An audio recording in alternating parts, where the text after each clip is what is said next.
Dans les projets de transformation, les collaborateurs sont clés. Il faut donc les intégrer dès le début dans ces projets et leur permettre de monter en compétences parce qu'on voit émerger un nouveau rôle du conseiller mutualiste.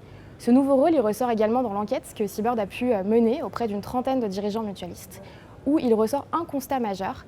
Ce constat, c'est qu'il y a 2 points de départ dans les projets de transformation.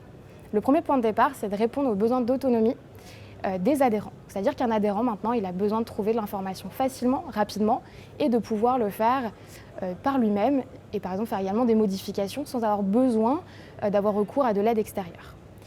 Le second point de départ, c'est également de pouvoir automatiser certaines tâches qui ne sont pas forcément bien vécues par les collaborateurs, qui vont être redondantes, qui ne vont pas avoir de valeur ajoutée et qui vont prendre beaucoup de temps. L'objectif ici, c'est de leur permettre d'avoir plus de temps pour la dédier à la relation qu'ils vont avoir avec les adhérents et donc là où leur intelligence émotionnelle est nécessaire. Donc de ces 2 constats, on arrive à la même conclusion qui est qu'il y a un nouveau rôle au conseiller mutualiste qui est celui qu'il doit avoir plus de valeur ajoutée. La valeur ajoutée, on la retrouve par le fait qu'un collaborateur peut prendre en charge de bout en bout la réponse qu'il va mener à un adhérent, qu'il va lui proposer des services et des offres qui vont être adaptés soit à ses besoins actuels et également dans ses moments de vie.